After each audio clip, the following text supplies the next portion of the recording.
All right, guys, welcome back to Assback Sports. This is going to be episode 7 for the New York Jets. We are going in draft order. Jets. Jets. It's all good. Yeah, we're going in draft order, breaking down all the teams. If you've been here before, you know what to expect. You know where we're going to go. You know the crazy stuff we're going to get into. You know the shit we're going to talk. If you haven't been here before, though, we start off with the cap space and the draft picks for everybody and kind of break down what that's looking like.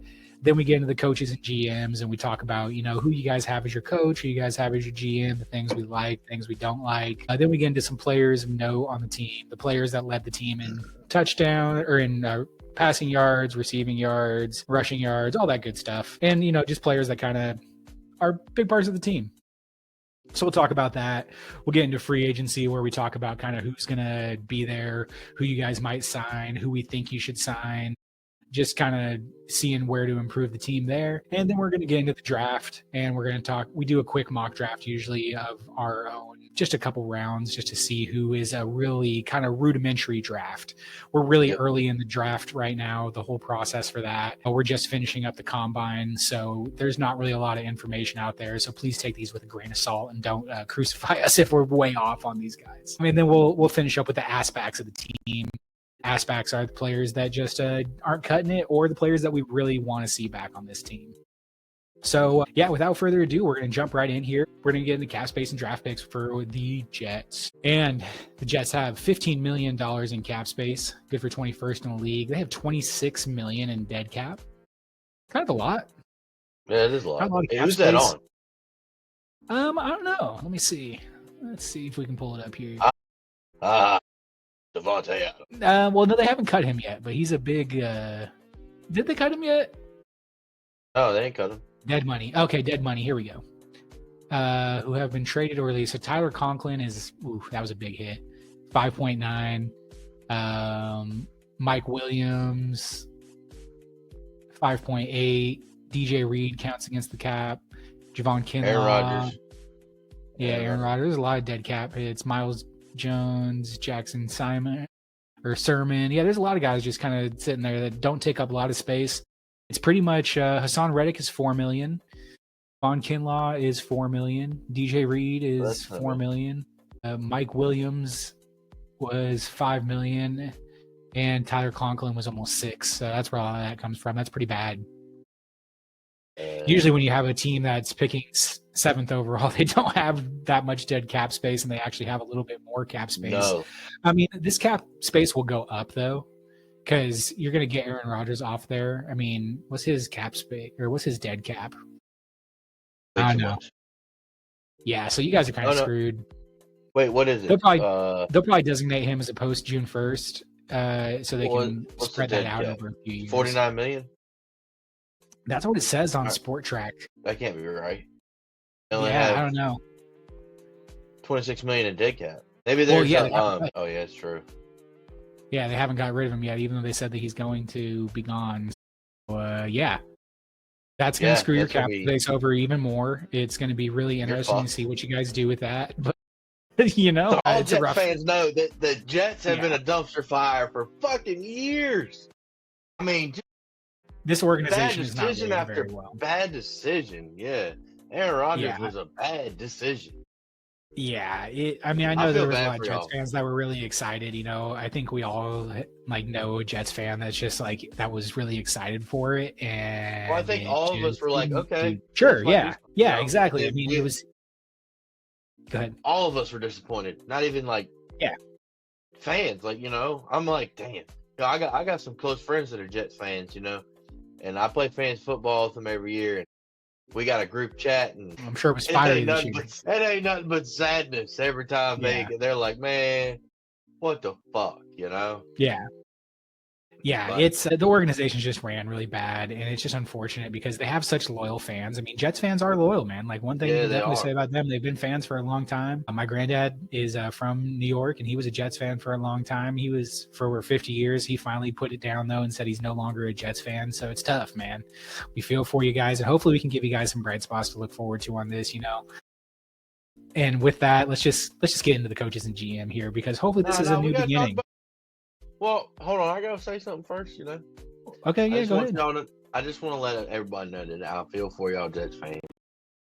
but I do know how it feels like because, well, we've been worse than y'all before. So Yeah. But yes, we can get into the coaches because it's about to get better, guys. But we'll get to the GM first. Go ahead. Yeah. The GM first, we have Darren Mogui. I'm not really sure how to say his name, but he was just hired in January this year, 2025, with Aaron Glenn, the head coach, who we'll get into in a second here. I'll let my boy take over for that. He was the assistant GM for the Broncos for 2 seasons, and he was a quarterback for San Diego State in 2005 behind the current Vikings head coach, Kevin O'Connell, which is interesting. He switched to receiver the next year, though, so apparently he wasn't a great quarterback. He never really did anything in the NFL. He had training camp stints with the Falcons in 2009 and the Cardinals in 2010. And then he jumped into his personnel career in 2012. And that was with the Broncos. So he was with them from 2012 until now. And he kind of just filled various roles. Like he did some scouting. He did a little bit of everything. So I think this is a good hire. I think that bringing in a guy that, like, we say this on a lot of these ones. And, you know, obviously we don't know if these guys are going to work out. But I like a guy that worked his way up from the bottom, you know. Starting as a scouting intern and now being a GM, I think is a huge accomplishment. So Darren, you know, I give you congratulations, man. I don't care if it doesn't work out. It might not.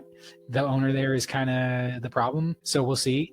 But I like this pick. I think that he has really a good opportunity to get some good players in there and help turn this team around with your boy. Go for it, dude. Yeah. All right, head coach Aaron Glenn, the only coach that we were excited and rooting for when he left. Fuck Benedict Johnson. Aaron Glenn's awesome, man. I mean, yeah. You know, he was with us for what, 4 or 5 years? No, 4 years, I think. Yeah, 4 years. Yeah, 4 years. And I mean, I'll be honest, like he dealt with, a lot of like okay players, and he made our defense probably better than it should have been, which says a lot. I mean, defensive coaching, you're not going to get much better. He's a player's coach. He's a no bullshit coach. We're going to work your ass off. We're going to do it all. You know, we're going to work hard to get better, to be good.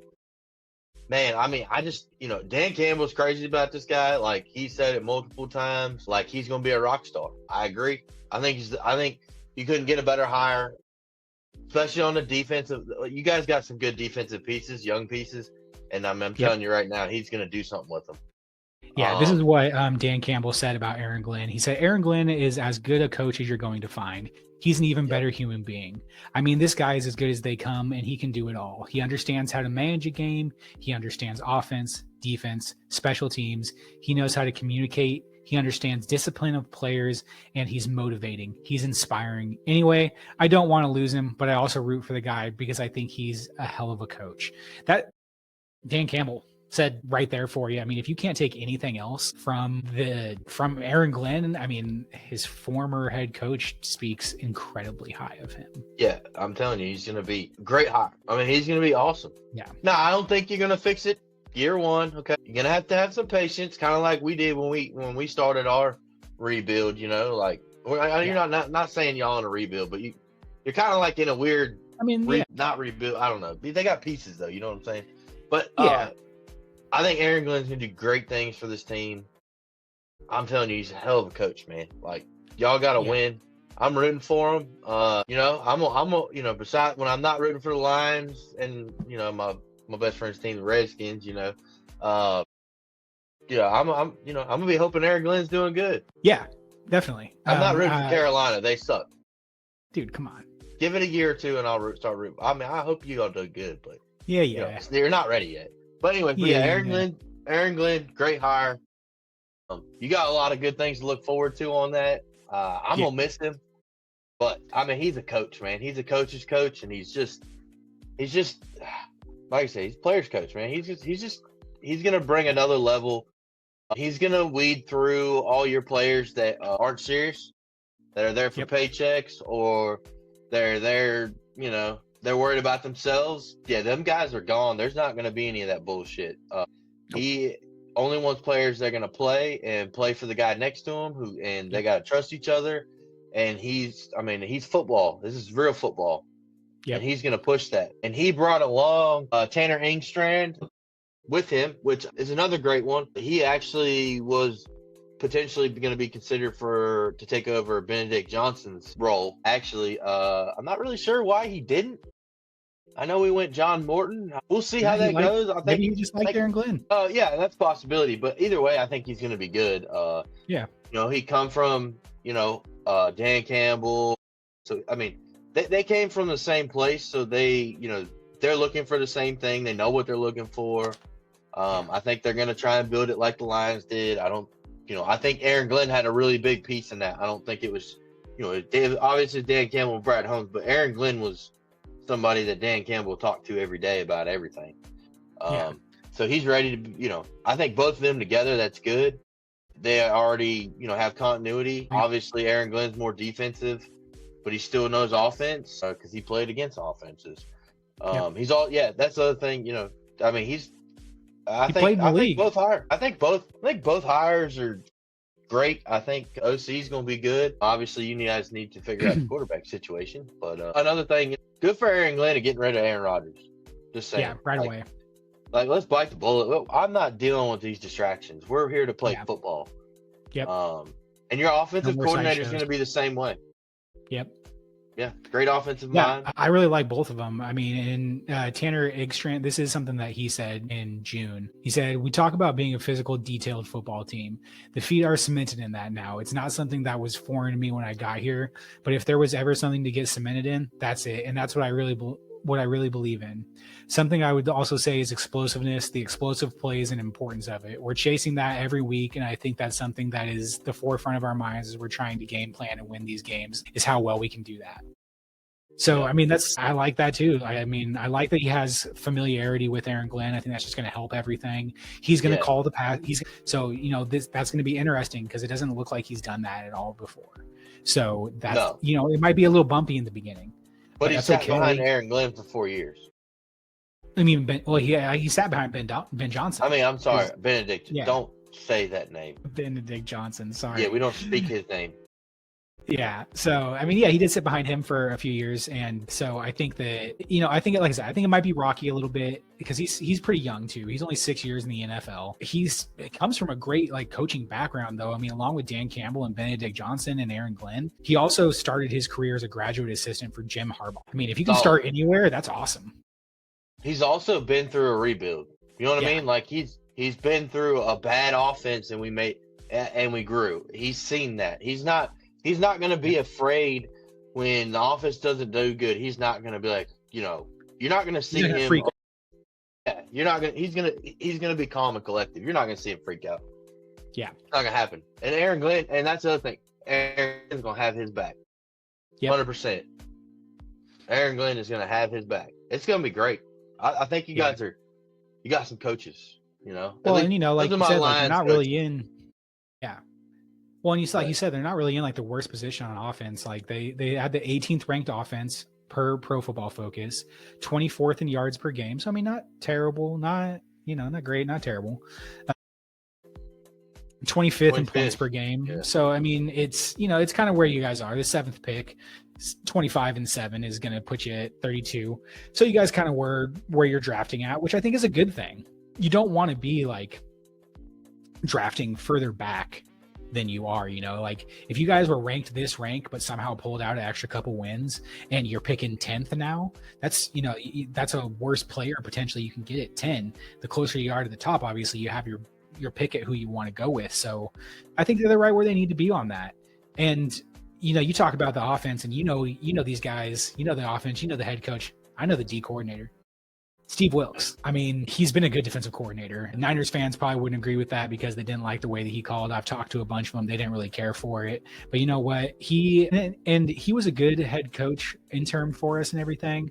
But he's one of these guys that I think just needs to be a D coordinator. There ain't nothing wrong with that, dude. Be a good D coordinator. There's nothing wrong with that. I'm sure he would love to get another head coaching position. And maybe if he comes in and he really turns this defense, turns it around, does better, whatever you want to say, maybe he's another option for a head coach in a year or two. But I really like Steve Wilkes as a D coordinator. He was the Niners D coordinator in 2023, and he will take over the defensive play calling. One thing I do want to mention about Aaron Glenn is he's not calling defense. He's not calling offense. Steve Wilkes will be calling the defense. Aaron Glenn said, I won't call the defense. I want to be the best head coach you can find. For me to do that, I think I need to manage the game. So I'll have my OC and my DC. Those guys will be calling the plays. I love it. So bringing in Steve Wilks to call the defense is, I think, such a good move because he's been here for a long time. I mean, he started as a defensive coordinator with Johnson C. Smith, which I think is just a small college near probably Charlotte because he's from Charlotte. And he started there in 95, 96 season. Got his start in the NFL in 2009 with Ron Rivera with the Chargers from 09 to 2012, and then followed him as a D coordinator in 2012 to Carolina. So I think that he has great experience. He's been with bad defenses. He's seen rebuilds. He's seen a lot of stuff in his years. So I think this is going to be really good. And again, he has pieces to work with. They were the 25th ranked defense by Pro Football Focus, but third in yards per game. Awesome. That's great. That's a good starting point. 20th of points per game. So a little bit better than what your offense was and a little bit better at where your like overall team is in terms of draft pick wise. So that's great. I mean, that D coordinator can really help that defense a lot. And I think that Steve Wilks is going to do that. Yeah. I would say too, though, he'll be calling the plays, but he'll be calling the plays per what kind of defense Aaron Glenn wants to play. Sure. By the way, it's going to be man defense.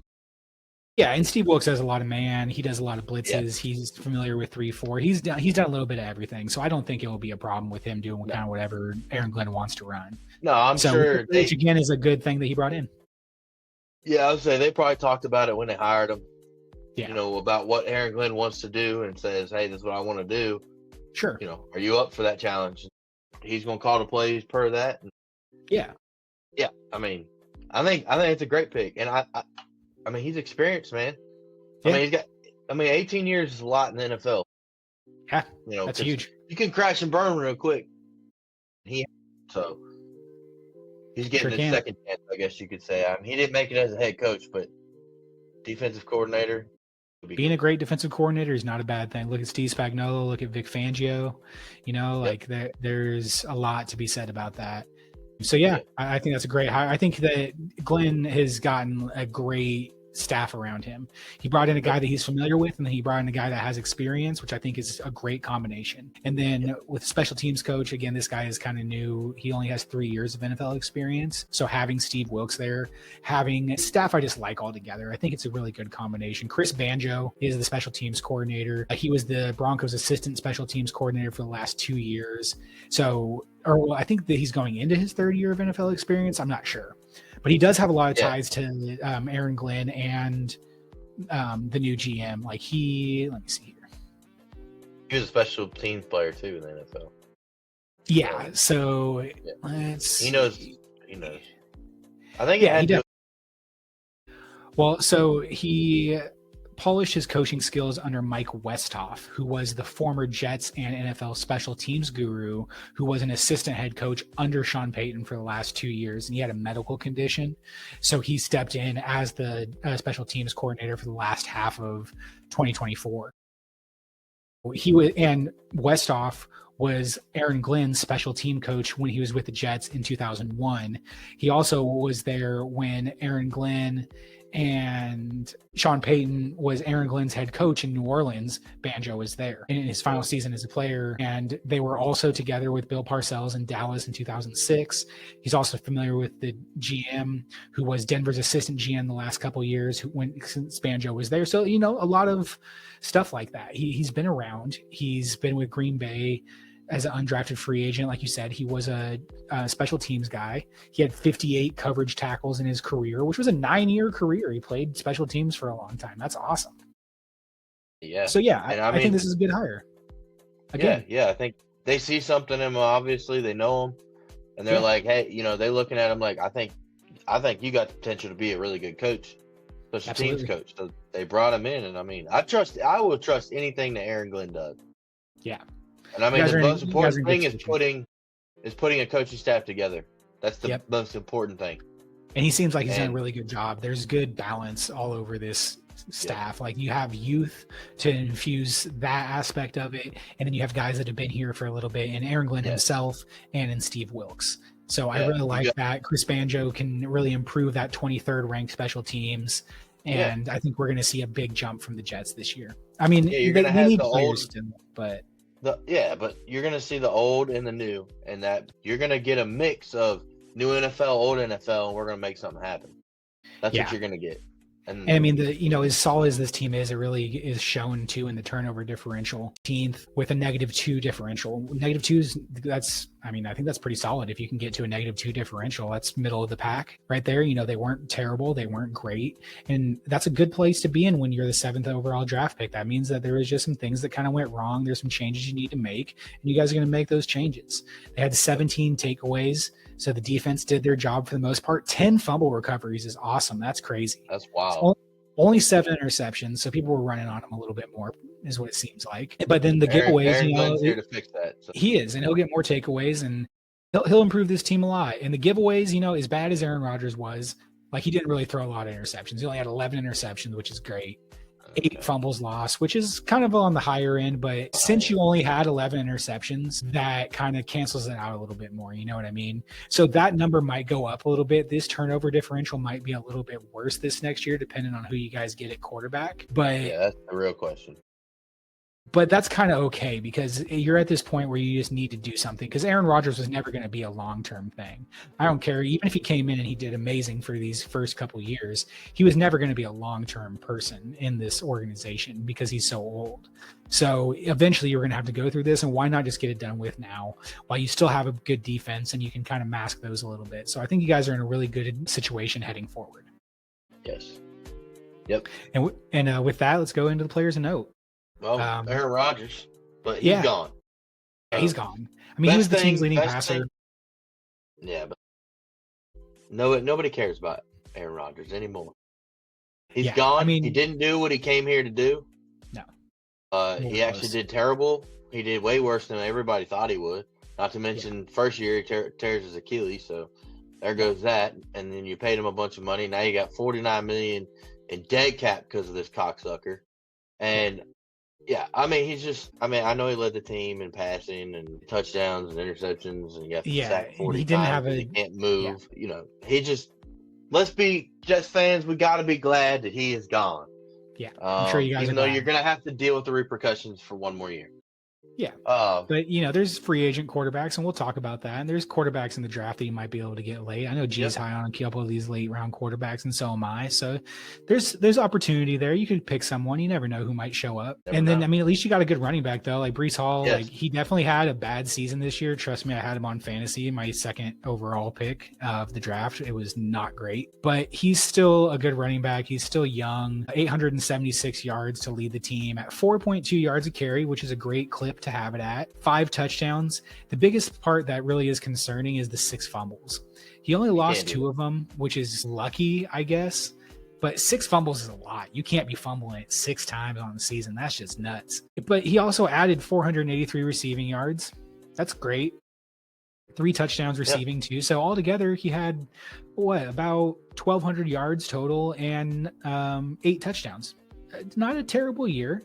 62 PFF grade, good for 40th, which is bad. But again, sometimes Pro Football Focus grades are a little wonky. Sometimes they come in like this weird grade, and it's like, well, why did they get this grade? That's kind of weird, because like this guy's better than that. So I don't know. I don't think he's terrible or anything like that. And you have him under contract for 1 more year, so at least you have him still. After being a rookie in 2022, and it'll be you have him for this year, so you can see if he can live up to the hype. And if he doesn't, he's a free agent. You can wash your hands of him and get rid of him. Well, running backs aren't that expensive either, so you might be able to keep them, and you might be able to get another one in this year's draft, next year's draft, free agency. To kind of do a 1-2. I mean, I like their backup. Sure. They have Braylon Allen. He was a rookie this year, and I mean, he didn't do great. No, he didn't do amazing, but 3.6 yards a carry. He had 2 touchdowns, 334 yards. His receiving yards, he had 148, good for 7.8 yards a catch and 1 touchdown there. I don't think he had any fumbles. Yeah, he didn't fumble at all. So, I mean, there's a backup. Well, exactly. There's a good running back there to kind of help him. So I'm very curious to see what this offense looks like next year with those 2 guys. And then receiver, go ahead. Garrett Wilson, man. Yeah. Garrett Wilson is awesome. I really like his play. Solid, consistent, got great hands. He led the team in receiving yards as a rookie. Yeah. 1,104. He wasn't a rookie this last year. I thought he was. No, Garrett Wilson's been it's for his a couple second year. years. He was drafted in 2022. So yeah, this was his second year. Yeah, okay, second year. All right. Yeah. My bad. Second year. Yeah. Anyways, yeah. So 101 receptions, 7 touchdowns. He did have 2 fumbles. So this was his third season because 2022, 2023, and then 2024. Third. So you got him for a couple more years. Third season. We'll get it right. Yeah. But no, I agree with what you're saying though. Like he's such a consistent player, and I mean they haven't had great quarterback play, so it's always great to have someone like that. He did lose 2 fumbles, so that kind of sucks. I mean, I'm not worried about that. Your running back lost 6, so we're worried about that. He didn't lose 6; he had 6, but yeah, 6 fumbles either way. Yeah. All right. I mean, it doesn't matter if you lose them or not. Okay. A fumble though. Yeah. He had a 78.9 PFF grade, good for 22nd out of 98 wide receivers. Played in all 17 games. That's awesome. That's what you really like to see. Yeah, absolutely. He's kind of expressed some frustration with the Jets, and he's kind of, there's trade rumors out there and everything like that. But I think with bringing in Aaron Glenn and all these new guys and getting rid of Aaron Rodgers, I think will really change his team. Exactly. At the very least, you're still on your rookie contract for this year and next year, so there's not really much you can do about it. Like they're not going to trade you just because you're like a little unhappy, especially after they just got a new head coach and everything like that. So he'll stick around, and he's good. That's such a good young piece to have there.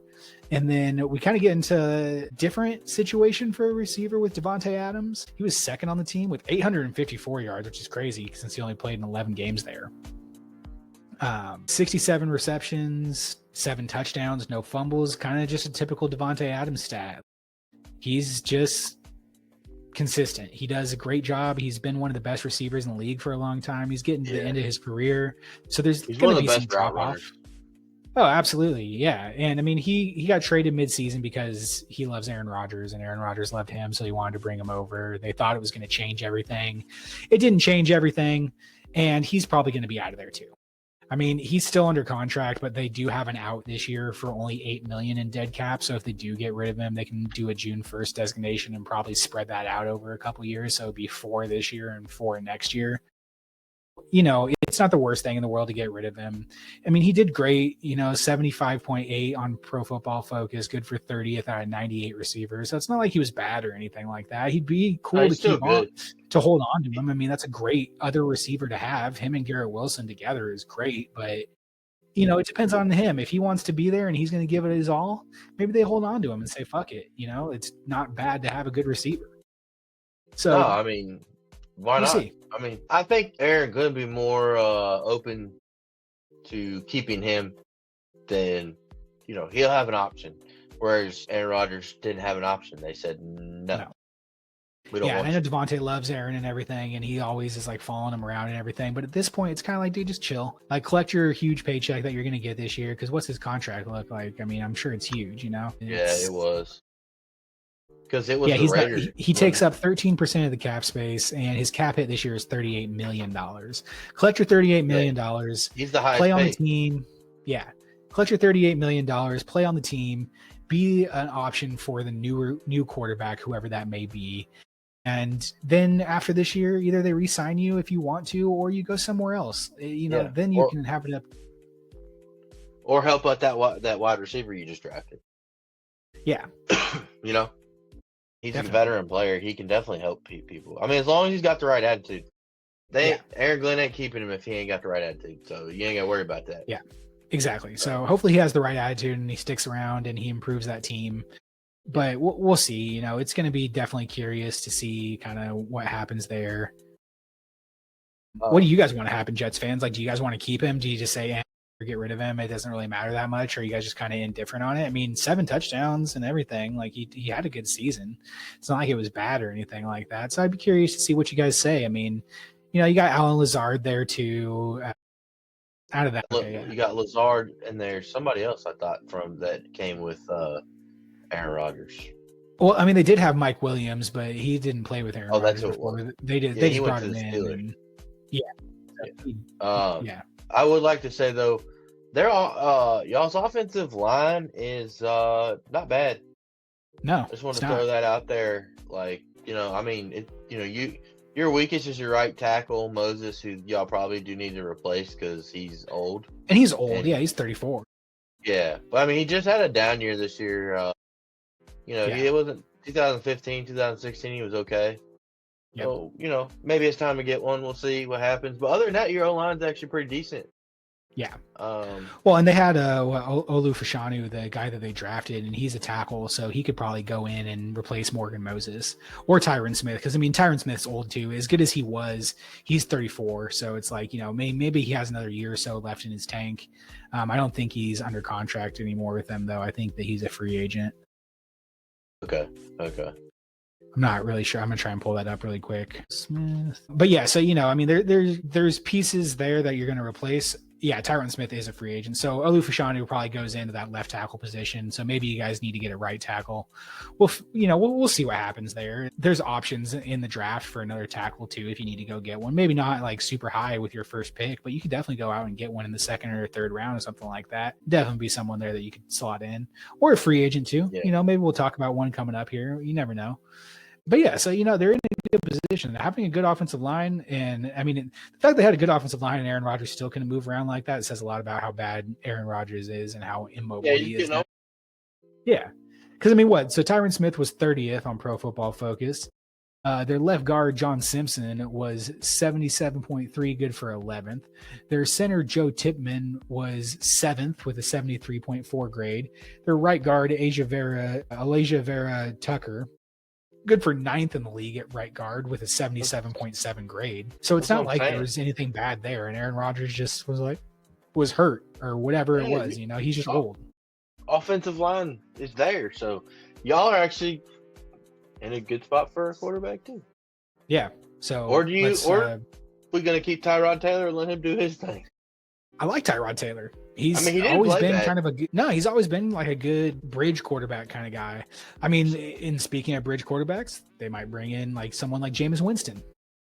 Bring him in. He could be a bridge quarterback for a year, and then next year you go and draft a quarterback or something like that. Because I mean, 7th is kind of a weird spot. We just did our Raiders episode too, and you can listen to that. We think they're going to go quarterback. Quarterback is kind of a position for a lot of these teams in front of you guys too, so it's going to be really hard to get a quarterback in the draft. So maybe you try and look into free agency for that. We'll go over that in a little bit here too.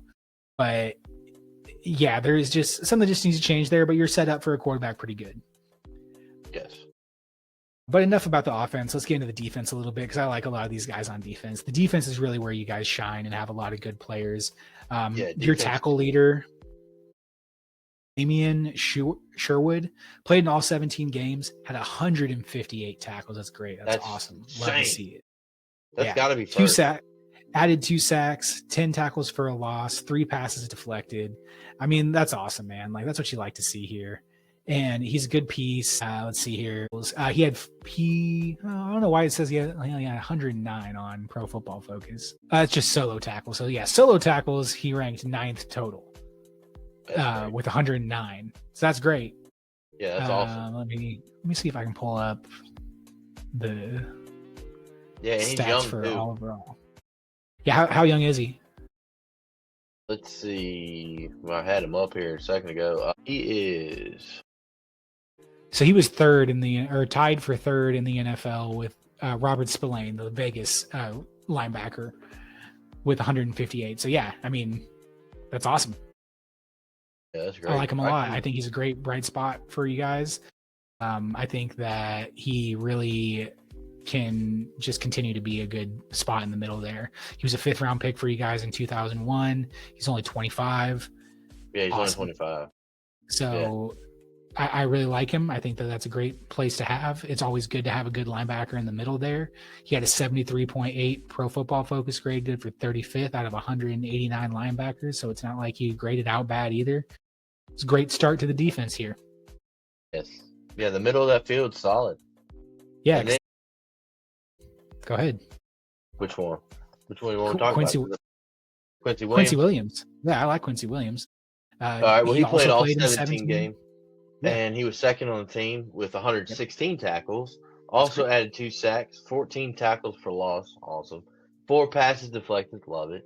And let's see, he had four forced fumbles and he recovered 3 of the 4. That's pretty freaking awesome.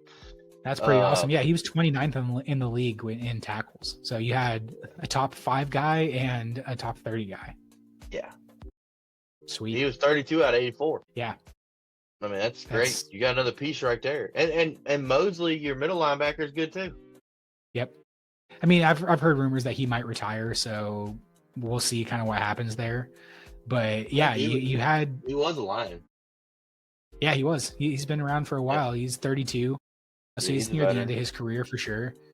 And we'll see if he goes. If he doesn't, then you guys are in an even better spot. Even with just the 2 guys on the outside, that's awesome. That's what you want to see there.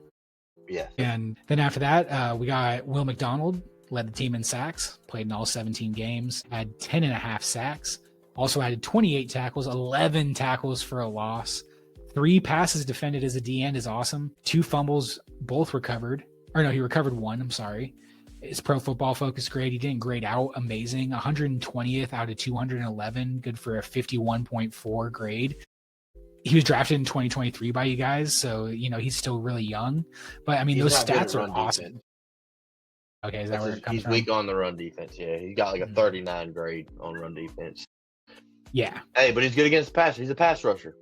Yeah, he's a pass rush specialist, which is not a bad thing to have. You need to have those guys there. No, they're hard maybe you guys need to get some more pieces there to be more of an all-around good defensive line instead of just being a good pass rush. Yes. But it's not a bad place to be. It's not a bad thing to have. 10.5 sacks is great.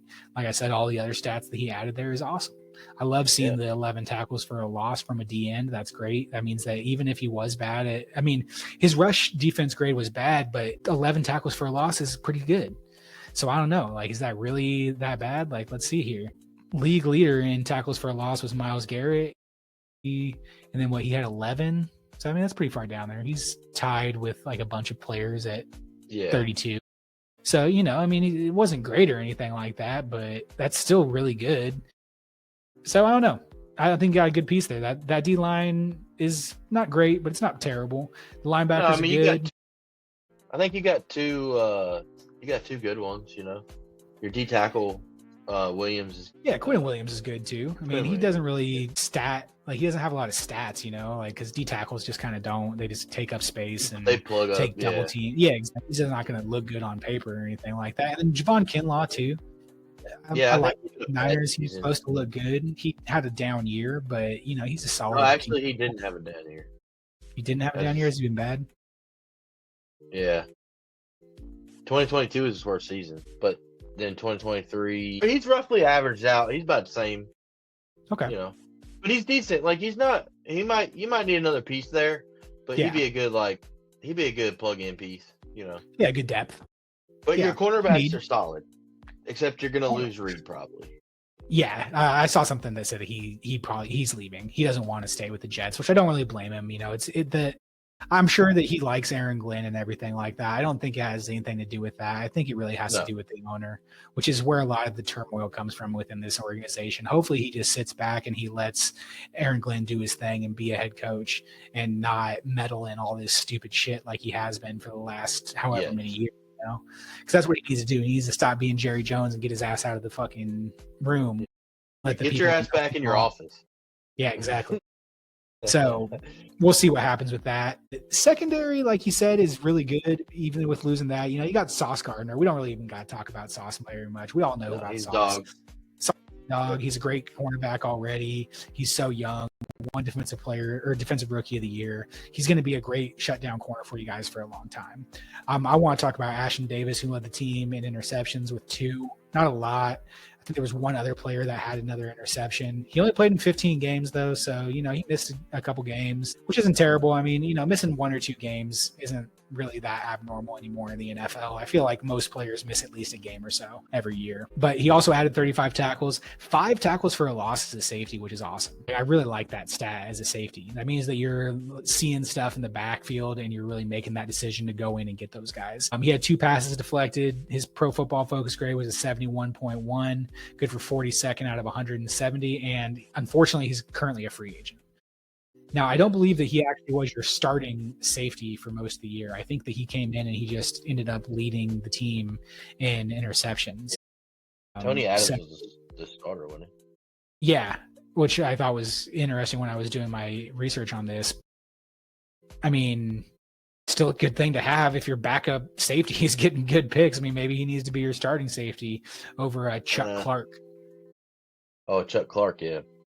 He wasn't doing good. I mean, I don't know if Tony Adams, I don't know. They both weren't amazing. He graded out better than both of these guys. Adams is young, though. He's only, this is his third year. Okay. So yeah. He's got potential, Yeah, Ashton Davis is a little older too. He's 28. He was a third round pick for you guys in 2020. So yeah, I mean, there's some guys there in the secondary that are still there and can still kind of make this a solid group. Yeah, and I mean Aaron Glenn's gonna help that. I can promise you that. Oh yeah, I mean he was a cornerback, so of course he's gonna help that. But you probably that I would list that that's a team need now. With Reed leaving, I think you guys need to get another cornerback. Yeah, and I mean there's free agent options, draft options. There's really a lot of options that you can go with here. So I mean, with that, let's go into the free agency and just see who's kind of available here. I would say, there's not many teams that I would say have a shot, but Carlton Davis, if he were to not sign with the Detroit Lions, I could see him going to the Jets. Yeah, wouldn't be a bad option. And that would be an awesome signing. I mean, he's a great man-to-man cover corner. Only downside to him is sometimes he does tend to get banged up, miss a couple games. Well, and he really might too because of that connection with Aaron Glenn. Like if he really liked playing with him in Detroit, he might just follow him over there. Well, that's why I'm saying, like, if he goes anywhere else. But I also seen the thing the other day tying him to more than likely re-sign with Detroit Lions. Yeah. He loves Dan Campbell. Yeah. But yes, that could be a potential spot. Yeah, maybe you throw him a little bit of extra money for him to come and play with you guys or something like that. You don't have a lot of cap space, so maybe not. Yeah. But, there's cornerbacks out there that you can get to. I mean, we've talked about Mike Hilton before. He's a little older, but he's solid. Stephon Gilmore is 34, but he's just a solid cornerback. Jonathan Jones is going to be a free agent. He's a little older. There's some older guys out there that you could bring in to go across from Sauce because you don't need number one. You got Sauce, you just need a guy that's going to be solid next to him. Charvarius Ward? Yeah, he's the option for sure. I mean, I think that with this new head coach and with everybody they brought in, I think people will really like him. Charvarius Ward actually is a really good option because he has familiarity with Steve Wilks. If he likes Steve Wilks, maybe he comes over. So, yeah, that's a good option there. Again, we said, you might need to improve the D-line a little bit. The interior of the D-line, the edges are, they may not have graded out as good, but they still are good edge rushers. So I don't think that needs to be a really big priority. And again, they don't really have a lot of cap space, so it's going to be interesting to see kind of where they go here. I'm thinking they look at someone like a Puna Ford, Tershawn Wharton, Tier Tart. I think he might be a little bit out of their price range. I mean, he's not going to sign for a huge contract, but they need to sign like just cheap dudes, I mean, I guess Levi Campbell. Yeah, but I think he might. I don't know. I would say he might be looking for a ring, but I don't think he is. Like, he's just having fun playing. Yeah. Like, he's just at 38, he's gonna be 39. I mean, crazy, dude, that he's still playing at such a high level. Yeah, he's playing a high level. So yeah, I mean, that might be an option right there, and then maybe he kind of uses that to transition into a coaching role or something like that. I don't know. I mean, that's as cheap as you can get. I mean, besides Jaron Reed, I mean, Olive Onwuzurike, at least, I mean, you're looking at what they're saying an average of $8.2 million a year. And he's young still. I mean, he's 27. Yeah, I agree. And Aaron Glenn is familiar with him. Yep. Yeah, that might be a good addition there. I mean, and then like once we get kind of down into it, you got like DJ Jones, he's 30 from the Broncos. Sebastian Joseph Day, he's 29. Quan Graham, who's only 26, coming from the Falcons. there's a little bit of pieces out there. The draft might be better suited for this too, but it still might not be a bad thing to go and get someone, and then I also wrote down that they could probably use a safety. I mean, really it's just that like secondary there. So like safety is kind of a weird spot. Like there's good safeties out there. I mean, Javon Holland obviously is the best one, but he's going to get a big contract from someone. Cameron Bynum is not going there. You're not going to be going and hunting for any of these top safeties. I mean, I could see maybe like a Harrison Smith if the Vikings do let him go because he's so old. He's 36. I mean, he's still a pretty solid safety, so I wouldn't be surprised if they do bring him back. Trevon Moring for the Raiders, he's only 25, so maybe you bring him in. Justin Simmons, who was with Atlanta last year, had a good season, but he's 31, almost 32. There's options out there. I think safety wouldn't be the hardest thing for them to replace. No, I mean, yeah, Jeremy Chin's out there. Yeah, and I know Jeremy Chin. I like him, but I don't know. He's kind of a weird, like hybrid safety, like hybrid linebacker safety kind of player. So I don't know if that would really be the best option. I mean, Aaron Glenn likes versatility. He does. He's not so. I mean, yeah. But I would say, and I also speaking of the interior defense, I think that's a draft thing. This year's draft, this year's defense, the D linemen in this draft are deep. I think this is a good draft for that. I mean, you might pick up a good safety too. Later on in the rounds, you could probably get somebody later on. Yeah, probably. That can at least play. Yeah, and I mean, I put down tight end as a need too, and tight end's always kind of a weird place because like there's not really any in free agency most of the time, and there's not really a lot. I mean, there's not really a lot in general. It's hard to find a good tight end. This year, there's actually some pretty solid free agents. There's Juwan Johnson. He's only 28 from the Saints. Mike Gesicki played with the Bengals last year. He's only 29. It's pretty solid. Tyler Conklin, you guys already know, and you let him go, so I don't think that he's going to come back. Zach Ertz is a little old, so probably not. Austin Hooper's an interesting option. Yeah, probably. Yeah, Zach Austin Hooper's kind of interesting. He's 30. Graded out pretty solid this last year. Good for 6th out of all the tight ends, 75.8. He might be an option there just to help out, just to give you another option there, give you a safety blanket for the new quarterback, whoever that is. Yeah, I think you can get one. I think you could get one later in the draft that'll do suffice for this year. I think you can get one in the 6th round. Yeah, just probably. One. I don't really disagree. Even if it's the blocking tight end, But if he can still catch a little bit, who cares? I mean, yeah. And then, I mean, as far as receivers go, because they need help there too, there's not really any help there for the receivers. Like a lot of these guys are either going to be. But he's not going to sign. He's not going to sign there. Like he wants to go somewhere with a young quarterback that he has a chance with. I think the Jets are in a position where you're just going to go ahead and, I think you're going to go ahead and just get what you can in the draft. You're going to build through the draft. Yeah, I think I think it's going to be hard to get free agents to come in because the organization's just been a dumpster fire for so long that I think it's going to be hard for people to actually like want to come there, even if they are really optimistic on Aaron Glenn.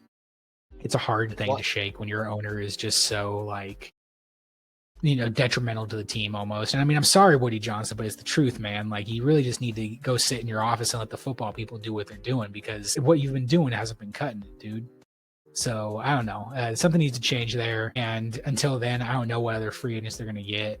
I mean, a lot, like you said, a lot of it's just going to have to be the draft. So I'm sure that, they're going to fill pieces on the free agency. Yeah, I mean, they might get some veteran players, I think. You're going to see some old guys, small contracts. You're not going to see any big splash. That's for damn sure. You ain't got the money. You're not going to see anything like that. You're going to build through the draft. It's going to take you 2 or 3 years to get good, but that's what they're going to do. Yeah. So you may see a Sauce get, I feel like they'll sign Sauce, but you could see Sauce get traded.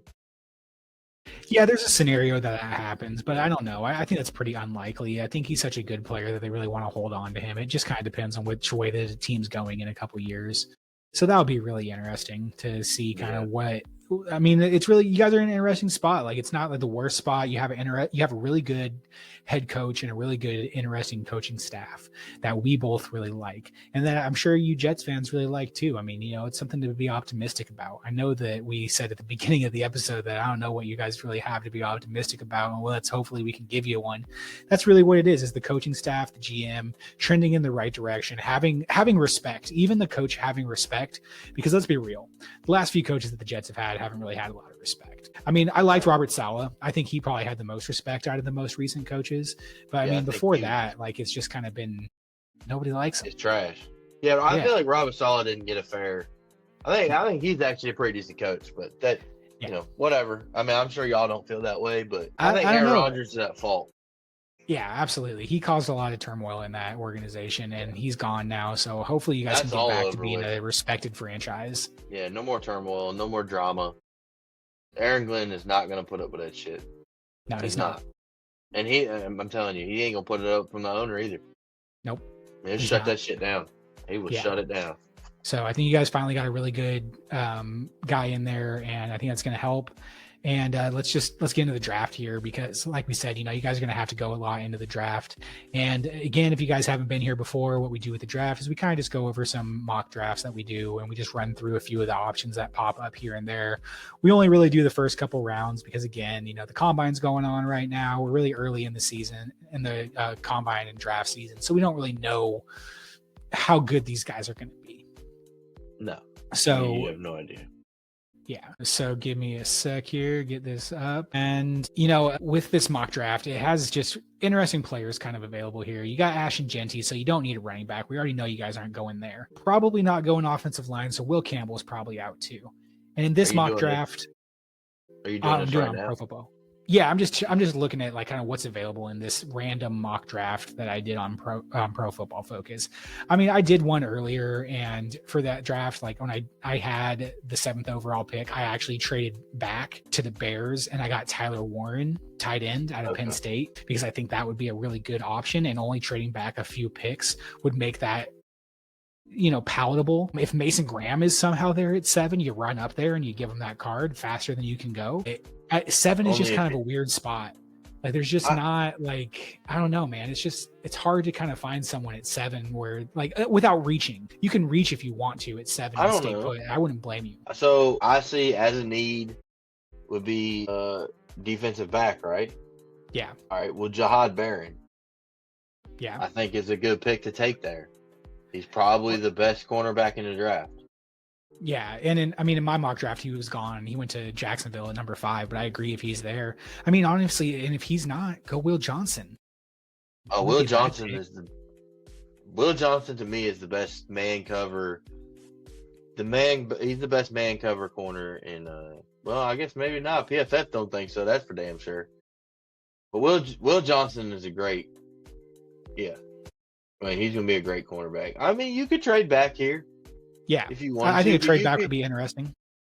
You know, but you could get Tyler Warren. Yeah, I think you could just go and get Tyler Warren at 7. I think that might be a little high, but at this point, you kind of are into the position where, yes, you can take best player available, but also take a player that's going to help your team. I mean, Tyler Warren would really transform that offense, because you got Tyler Warren. If Devontae Adams stays, you got Devontae Adams, Tyler Warren, Garrett Wilson, and Breece Hall.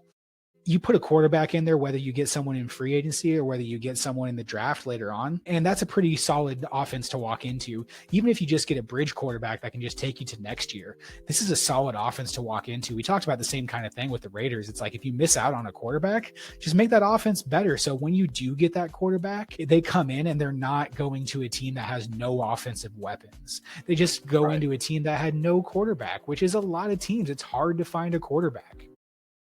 You know, you could trade back. I think that you could trade back and you could still probably get a tight end, a Will Johnson, depending on how far back you trade back. You know, a Mike Green even. Yeah, Mike Green. Let's see. Mikal Williams. You could go out and get Matthew Golden if you wanted to later on in the round. Trade back and it really depends on how far you can or want to trade back. I mean, there's going to be options. You've got Loveland too. Yeah, Colston Loveland would be available later in the first or at the beginning of the second, something like that too. So, you know, there's a lot of options. I think you could trade back and take a quarterback as well. Like I said, I've been saying this. I'm big on Jackson Dart, man. Just big on him.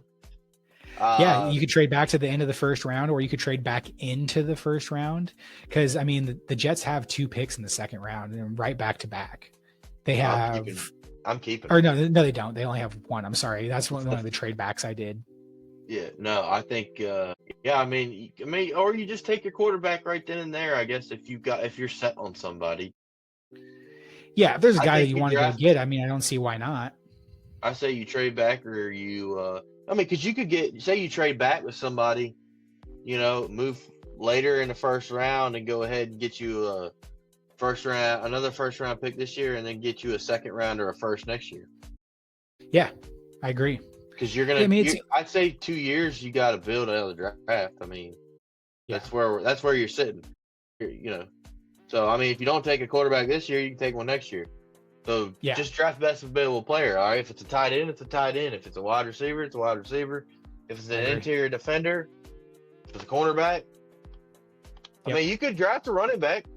You could get Genty if he's pair him with Breece Hall, I guess. Wouldn't be the worst thing in the world. I mean, I don't know. Breece Hall got one more year left, right? Yeah, that's true. Okay, well now you got a running back for the future. Yeah, I think Ashton Genty's like this weird like wild card in the draft. Like he can really go just like a bunch of places because he seems very versatile. He can play on any kind of offense. So it will be really interesting to see where they go at 7. I mean, I'm really curious because there's just so many different directions. I mean, we could literally go on this for hours because they could go receiver, they could go quarterback, they could go tight end, they can go interior D line, they can go cornerback, they can go safety. All of these positions are going to be available at that 7th pick. So it's really just kind of who you want to go with, or if you want to trade back. That's really what it's going to come down to, I think. Yep. Or if they want to, if they don't get a quarterback in free agency and they want to like shock everybody and trade up to go and get someone, I don't think they do that just because they have so many other holes. They're not going to sacrifice draft picks, but we'll see. Let me put it this way. If Genty is there, do you take him? No. I mean, it depends on who else is there, honestly. But like in this mock draft that I'm doing right now, like I just pulled one up, Ashton Genty was there, but so was Tyler Warren. I'm taking Tyler Warren because you already have Breece Hall, you already have Braylon Edwards. So you have guys that are sitting back there that are good players that are still young and under contract. Or Braylon Allen, I'm sorry, not Braylon Edwards. So I think adding a tight end would be much more beneficial to the team than adding a running back, even regardless how good he is. And it's never a bad thing to have a good running back, but I think that I would rather go Tyler Warren and reach for him a little bit because he's supposed to be amazing, and adding a good tight end to that offense is going to help whoever quarterback is whenever they get a quarterback. Right. And so yeah, like I said, the first round we can go on and on and on about like where we could go with this. I think the second pick is going to be really where we start to see kind of more of a clear plan here, because you're going to lose DJ Reed. So if you don't get another cornerback to replace him in free agency, I really like Trey Amos.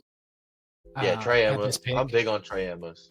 Yeah, and G mentioned him in our last one with the Raiders to go there too, and I really like that pick. And again, in the second round, I mentioned him for the Raiders too, is Nick Emmanwori out of South Carolina, the safety. I really like him too. Yeah. He's kind of more of a third round pick from what it looks like his average draft position is. So I think with the second pick, you go Trey Amos, and then if he's there, if Nick Emmanwori is there, then you go him. But he's also shooting at the draft boards right now.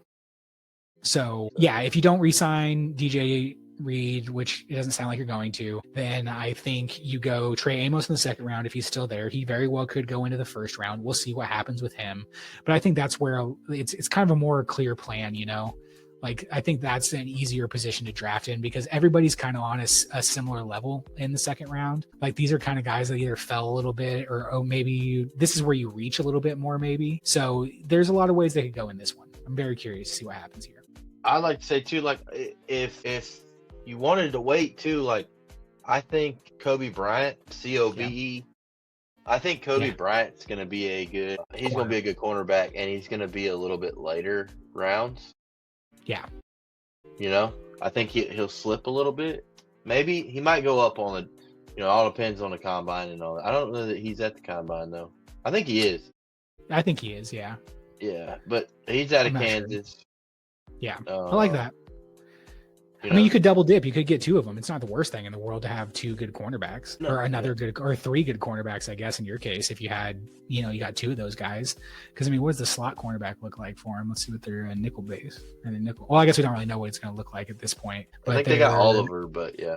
Yeah, Isaiah Oliver is the slot cornerback, but he's listed as a safety even. So, they're going to need someone else there anyway. So, yeah, I mean, maybe you double dip at secondary there. We'll see what happens. It's going to be an interesting spot. I'm trying to figure out, I just feel like, Kobe Bryant's good and he's one you can get later, but, most of these players are, he's going to want to play man. So you're going to want I don't really, I haven't looked into, I need to do some more research because I don't know who the great man coverage guys are in cornerbacks in this draft.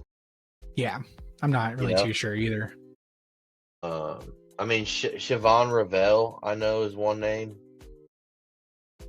He's from Eastern Carolina. I mean, he's one of the higher graded guys for man coverage. So, I feel like they may look at guys like those. Yeah, maybe. Trey Amos, like I said, I mean, if you can get him, he fits everything. Yeah. I think that'd be a good option in the second round there. We'll see what happens. If he falls to the second round, yes. Yeah, if he falls. Yeah, for sure. He might definitely not make it to the second round. And then for one of my picks in the third round, I had them go with Joshua Farmer. He's a D lineman, I believe, out of Oregon. I really like him. He needed to improve the interior of the D line, and that's what he is. He's D lineman for Florida State. He didn't grade out the greatest, but he has a really good pass rush grade. So as an interior D lineman, that's really good. That will really help those guys on the outside that are already good passers. So I like that aspect of it. There's one that I'm doing right now. He's not available, but I went with Trey Amos in the second round. And so in the third round, we have Lathan Ransom.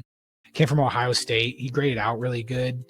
His coverage grade isn't amazing. His run defense is really good as a safety, which isn't great or anything like that, but he graded out well. He played in 15 games last year. He had 63 tackles. He missed 14 tackles, so not great, but he seems like a pretty solid safety, and you need to improve that position there. I mean, there's other options there too. You could get another running back if you really wanted to. Devin Neal for Kansas, I kind of like. I've seen him pop up a little bit. You want to throw another receiver in there. Tez Johnson's a really good option that I've heard around a lot lately, and he has really good grades on pretty much everything. And so, the third round picks are always kind of a weird, interesting spot to go with. Since the guy I had originally isn't here on this one, I'm going to go with Tez Johnson, actually, because I think that Tez Johnson would be a really good addition to that offense. Camera here. Oh, where'd you go, man? Your phone died? Yeah, my phone did die. All right. Well, give me just a second. Yeah, give me a second. I'll switch it back to the laptop camera. Here we go. Boom. I'm back. Oh yeah, look at that. Yeah, no, it's not good. That's crazy. It came when my phone died. That's nuts. Anyway, so yeah, the third round is definitely going to be an interesting spot. Tez Johnson would be a good addition there. That's kind of who I went with. And I mean, Pro Football Focus didn't give me a good draft grade. I didn't really expect it with me reaching for Tyler Warren and getting Tez Johnson because it's not really a need. But I think that would really help that offense really be ready for a quarterback. And then adding Trey Amos, the defense doesn't need a lot of help, so I don't think there's really much that needs to go on there. So I really like that. Yeah, I did first round. I got Tyler Warren too. Okay. I kind of stretched for him. I got second round. I got Trey Amos. Yep. Like it. And then I got CJ West from Indiana, defensive tackle. Okay. And then I got Isaiah Bond. Okay. Yeah. Isaiah Bond's another option I saw there too. I wouldn't be opposed to that. I think that'd be a really good option for him. And then, so in the second round, I would say that if Trey Amos is not there, Alfred Collins is a good one to pick up, and he'll probably be close to there. Okay. So Alfred Collins? Yeah, Alfred Collins. Is he a cornerback too? No, I don't believe so. I believe he's a DN. Or not DN, defensive tackle. Oh, yeah, D lineman from Texas. Yeah, I like that. Okay. Yeah, I got him pulled up. So, it looks like he's got some pretty good grades. Gotten better every year. I think that's where I'm going. But see, I got Trey Ramos in a lot of. Yeah, he seems like he's going to be available. If he's available in the second round, I'm taking him. Yeah, absolutely. Just depends where you pick and who needs what kind of. Because second round you get to a lot more teams will pick for per team needs. Yeah. Than best all overall player. But I think that Aaron Glenn will do more. They'll pick the best player available. They're not gonna. Yeah, he's gonna draft smart. Yeah. I think so. But I think the future's bright for the Jets. I think it's time for. I mean, y'all, you guys are gonna have to be patient again, which sucks because you've been patient. But I think you're headed. I think it might be right worth direction. it this time. Yeah, I think you're finally gonna get. You're gonna start working towards the right things, and you guys are gonna slowly build up a good team and be competitive again under Aaron Glenn. Yeah, and let us know who you guys think you should draft. Like, send us your mock drafts. I'd love to see all the mock drafts and see who all the fans are going to want to pick. Because as much as we do our research on these teams and everything, we're not Jets fans. We don't watch every game. So we want to hear from you guys. We want to hear what you think about the free agents that you guys want to get, about the draft options you want to go through, about players you think need to be cut, about players you love. I want to hear it all. I want to hear what players you want for any of this stuff. So let us know what you think. Yeah. And with that, we're going to transition into the end here. We got the Assbacks of the team. So our Assbacks of the team, Assbacks, like I said at the beginning, are just players that we either need to get on the bench or we want to get them back onto the field with the team. We do a bad one. We do a good one. My bad one today is going to be Jermaine Johnson. And, he was a first round pick, 26th overall, and he's just kind of been invisible. He only had a 41.7 Pro Football Focus grade this year. That's good for 199th out of 211. Bad. Yeah, I mean, if you're a first round pick and you're playing that bad, I mean, and it's been a few years too. He got drafted in 2022. He's 26. So, I mean, he's still relatively young, but like when you're grading out this bad, and it's his run defense grade for the most part. His run defense grade is a 40.4. And I mean, he didn't play a lot of snaps. So like all of the snaps here, I have him only playing like 70, 80 snaps. So he didn't play a lot, but he's still, you're a first round pick. We expect more from you when you're a first round pick and you're just not living up to it. So I'm sorry, dude, you need to get your ass back. Maybe you just need to get your ass back on the team. It looks like he only played 2 games this year, but I mean, 2 games this year 2 games this year, 17 last year. So, he looked better last year, but still only 2.5 sacks his rookie year, 7.5 last year. The stats just aren't there. He's just not living up to that pick. Well, I got a different bad ass back anyway. And mine is to the GM. Not GM, I'm sorry, the owner. Get your ass back at your house. Get your ass back in the office. And stop fucking with things and let Aaron Glenn do his damn thing. All right? Yep. Now get your ass back. That's all I'm saying. All right. Yeah, I hear you. And my good ass back, I got DJ Reed. He already said he wants to go, but like we really just want you back, dude, because you're great with Sauce. And you like him. We know you guys have good chemistry together. It's always great to have that kind of stuff together. So it sucks that you're going to leave. We want you back. If I really had to pick another good ass back, man, it's just so hard. I mean, maybe you pick CJ Mosley because you want him to come back. But, let me go with one that I know is going to come back. Let's go with Olu Fashanu. He was your first round pick from last year. He got hurt only a couple of games into the season. So, you didn't really get to see what he had. And he was a really good prospect. So I'd like to see what happens with him. I'd like to see him come in and do good. I like that one. Yeah, get your ass back in the facility and on the football field. Exactly. And on the football field. Get healthy. Sir. So, those are our aspects of the team. Let us know if you guys agree with those. Let us know if you think there's someone else that needs to get their ass back either off the field or onto the field. We want to hear from you guys. So make sure to like and follow us everywhere. We're Assback Sports on Spotify. We're Assback Sports on YouTube, on TikTok, on Instagram, on Facebook, on Apple Podcasts. Really anywhere you get your podcast, you can find us. So come take a look, come take a listen.